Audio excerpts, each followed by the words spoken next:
Hello friends, welcome back to my new vlog. कैसे हो आप सब? उम्मीद करती हूँ बहुत ही अच्छे होंगे। मैं भी बहुत अच्छी हूँ। फिलहाल सभी का, जितने भी सीटेड कैंडिडेट हैं, सभी का पढ़ाई भी बहुत अच्छा चल रहा होगा। मेरा तो चल ही रहा है।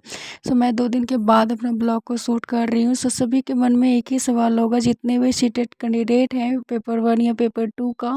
सो नोटिफिकेशन कब तक आएगा, क्योंकि बहुत टाइम हो गया है, नोटिफिकेशन लेट हो रहा है आने में। सभी के मन में एक ही सवाल हो रहा होगा, लेकिन फ़िलहाल आपको नोटिफिकेशन आएगा ही आएगा ही, लेकिन आपको सारे कन्फ्यूज़ का सवाल यहाँ पे बहुत सारे होंगे। सभी को लग रहा होगा कि क्या नोटिफिकेशन डिले कर दिया गया है, या इस बार जो है सीटेट का, जैसे साल में 2 बार एग्ज़ाम होते हैं, तो क्या सीटेट का जुलाई वाला एग्ज़ाम नहीं हो पाएगा। बहुत सारे ऐसे टॉपिक्स हैं। फ़िलहाल यहाँ पे हम बातें करेंगे अपने ब्लॉग के साथ साथ। बने रहिए। और यहाँ पे देख सकते हैं टाइम हो रहा है 9 बजने में, लगता है 20 मिनट देरी है। फ़िलहाल यहाँ पे हम पढ़ाई करने के लिए बैठी हूँ। अभी मैंने जो है प्याजे का कुछ टॉपिक्स जो था कम्प्लीटली मुझे करने वाली हूँ, और ये मुझे प्रॉपर हो गया है पूरे तरीके से। कुछ बाकी है, और यहाँ पे हम अपना कंटिन्यू पढ़ाई आज बहुत सारे किया है, क्योंकि दिन में टाइम नहीं मिला था। तो मैंने जो है बहुत 7 बजे से मैंने पढ़ाई अपना कंटिन्यू यहाँ पे करती हूँ। 9 बजे 20 मिनट देरी है, तो अभी मैं बहुत आगे भी पढ़ने वाले हैं, क्योंकि आज मैं बिल्कुल फ्री होके पूरे काम करने होने के बाद मैं यहाँ पे कंटिन्यू पढ़ाई करने के लिए बैठी हूँ।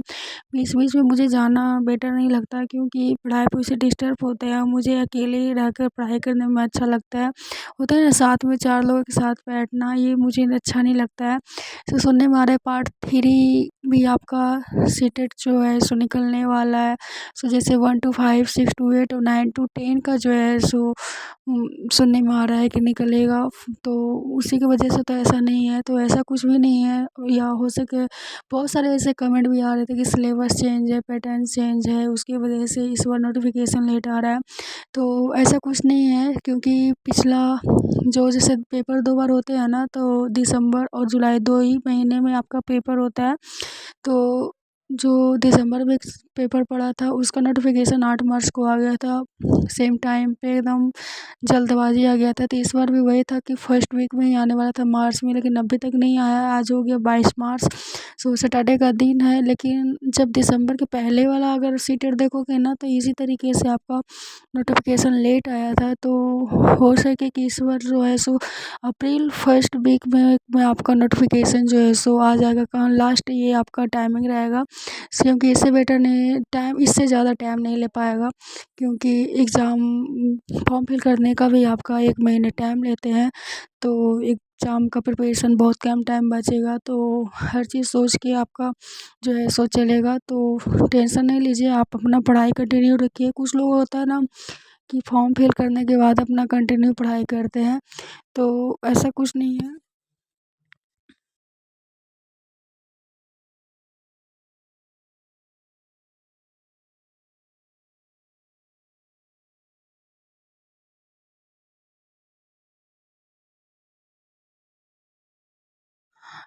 अभी से ही अपना कंटिन्यू रखिए। आपका फॉर्म तो आएगा ही आएगा। और एक चीज़ बता दूँ कि फॉर्म पहले से जैसे शुरू होती है ना, तो आप जितना फास्ट आप फॉर्म पहले भरोगे ना, उतना आपका नज़दीक रही सेंटर बात जाएगा। जितना नोटिफिकेशन फॉर्म की, फिल तो करने में नोटिफिकेशन आपका कितने लोगों को जानकारियाँ नहीं ज़्यादा से होता है, जो ज़्यादा लेट फर्स्ट बार करेगा, एग्ज़ाम तो देने जा फर्स्ट रहा है। अप्रैल तक तो आपका मैं बता दूँ कि जितना आप 100% लेट भरोगे, आपका जो उतना है आपका सेंटर जो है दूर नोटिफिकेशन आउट हो भेज जाएगा। दिया क्योंकि इससे जाएगा। लेट तो नहीं जितना हो करें, सके क्योंकि फॉर्म भी जल्दी फिल से करने का जल्दी 1 फॉर्म महीना भरने समय की देते शुरू हैं। कीजिएगा। तो पढ़ाई और बच्चे सारे कब चीज़, करेंगे, क्योंकि तो 1 या वो 2 तो दिन आपका में भी आ सकता है, नहीं उनको तो देना फर्स्ट ही वीक है, में तो इसलिए अप्रैल का तो आना ही आना है। सारे चीज़ आप पहले से प्रिपेयर करके रखो, सारे उसके बारे में देखो, क्यों क्या उसका लैंग्वेज होता है, क्या मुझे चूज़ करना होता है। क्योंकि अगर आपका बहुत इम्पोर्टेंट पार्ट होता है, अगर आपका एक लैंग्वेज चूज़ करना अगर सब्जेक्ट वाइज़ कर दोगे ना, तो 60 नंबर आपका बिल्कुल ख़राब हो जाएगी जब एग्ज़ाम हॉल में बैठोगे। तो जो इनका एक्सपीरियंस होगा, अगर मैं गलत बोल रही हूँ तो आप ज़रूर कमेंट में बताना। मैं अपना एक्सपीरियंस बता रही हूँ, क्योंकि ऑलरेडी मैं सीटेट का एग्ज़ाम दे चुकी हूँ।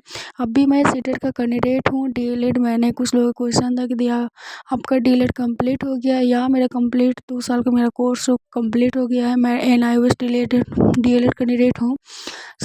फ़िलहाल अभी मैं सीटेट का कैंडिडेट हूँ, और सो मैं कंटिन्यू करूँगी। अभी मैं अपने देखा कि मैंने जो ऐसे टॉपिक्स को यहाँ पे सॉल्व कर रही थी, क्योंकि मैं हिमांशी मैम से पढ़ती हूँ, क्योंकि इंग्लिश वो ज़्यादा बेटर पढ़ाते हैं, मुझे काफ़ी अच्छा लगता है। और सीटेट का इंग्लिश बहुत अहम रोल होता है, क्योंकि हिंदी बहुत ज़्यादा घुमा के देता है, तो इस वजह से जो है सो मैं इंग्लिश और हिंदी दोनों फोकस करूँ, लेकिन इंग्लिश पे ज़्यादा करना, क्योंकि एग्ज़ाम हॉल में बैठोगे तो आपको इंग्लिश बहुत ज़्यादा इंपॉर्टेंट होगी और सॉल्व करने में पेपर आसानी होगी।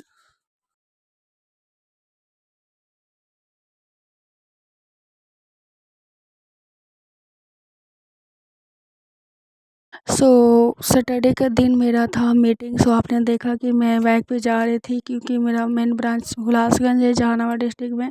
तो मैं सभी को पता है जो मुझे डेली फॉलो करते होंगे, तो मैं एक मैरिड के साथ-साथ मेरे एक बेबी भी है, और मैं एक जॉब में ऑलरेडी सेटल हूँ, और जॉब के साथ-साथ मैं अपना पढ़ाई को कंटिन्यू करती हूँ। तो बहुत मुश्किल होता है, बहुत लोगों का कमेंट आता है कि दी बच्चे के साथ पढ़ाई करना मुश्किल हो जाता है। तो जिनके बच्चे बड़े होते हैं ना, उनको और मुश्किल होता है, क्योंकि बच्चे जब स्कूल छोटे बच्चे को है कि आप सिर्फ़ उसको मैनेज करना होता है कि कैसे रखना है, लेकिन बड़े बच्चों को ना हर चीज़ देखना पड़ता है। जब तक आप उसके सामने नहीं बैठोगे होमवर्क बनवाने के लिए, वो अच्छी तरह से नहीं कर पाएगा, तो उस पे 2 घंटे कम से कम देने पड़ते हैं। और आजकल जानते ही हो कि कितने सारे होमवर्क मिलते हैं, तो मुझे तो बहुत ये सारी चीज़ करनी पड़ती है। बच्चे खुद से बनाएँगे, लेकिन जब तक आप आगे नहीं बैठोगे ना, ये सारी चीज़ माँ को ही करना पड़ता है, क्योंकि हर चीज़ पिता नहीं कर सकते। सो फिलहाल मेरा सुबह हो गया था, सवेरे आज मैं उठी थी, क्योंकि बाबू का स्कूल भी नहीं था, क्योंकि उसका रिज़ल्ट रिव्यू था। तो मैं ड्यूटी के कारण ही मेरा ट्रेनिंग वहाँ था, तो मैं वहाँ के कारण ही मैं रिव्यू में नहीं गई थी। मुझे छुट्टी मिल गई थी, लेकिन मैं फिर भी नहीं गई थी, क्योंकि मंथली जो मीटिंग होती है ना, कोई चीज़ का हो, जॉब से रिलेटेड हो या पढ़ाई से रिलेटेड हो, तो उसमें बहुत चीज़ सीखने को मिलता है, तो वो मैं कभी नहीं उसको अवॉइड करती हूँ। सो मुझे वहाँ से डीपीओ मैम जो है सो छुट्टी भी मिल गई थी, और पीसी जो होते हैं ब्लॉक कोऑर्डिनेटर, वो भी मुझे दे दिए थे। मैंने जल्दी-जल्दी यहाँ पे काम करने के बाद मैंने वहाँ गई थी, और बाबू अंकल जी के साथ गया था, तो उसका मंडे से जो न्यू सेशन स्टार्ट होने वाला है, तो मंडे को फ़िलहाल मैं जाऊँगी, फिर उसके बाद स्कूल सारे बुक खरीदने के लिए। सो अभी ये ब्लॉग जो है शायद संडे को जाएगा, क्योंकि आज मैं शाम को 6 बजे लौटूँगी सारे मीटिंग में कंप्लीट करके। सो मैं अपना पढ़ाई को रात में ज़्यादा प्रिपरेशन कर पाती हूँ, और उधर से आने के बाद शाम को मैं ये तड़का लगा रही थी। सो जब घर में सब्ज़ी नहीं होती ना, तो मैं छोले तड़के यही सब बना लेती हूँ, और अच्छा भी लगता है डेली के डेली सब्ज़ी, डिफरेंट भी सब्ज़ी खाओ ना, तो वो सब्ज़ी होती है। तो मैं ये सारी चीज़ मैनेज कर लेती हूँ घर में, और यहाँ पे मेरा कंप्लीट हो गया। और एक चीज़ बताना चाहूँगी, आप पढ़ाई कंटिन्यू करो, और फ़िलहाल जितने भी मेरे सब्सक्राइबर न्यू हैं, तो ज़रूर सब्सक्राइब कीजिएगा, लाइक कीजिएगा। ये ब्लॉग आपको कैसा लगा तो ज़रूर बताइएगा, ताकि मैं आप लोग के लिए अच्छी-अच्छी न्यू ब्लॉग लाऊँ, जो भी अपडेट से रहे वो आप लोग के लिए जो है सो कंटिन्यू करूँ और लाऊँ।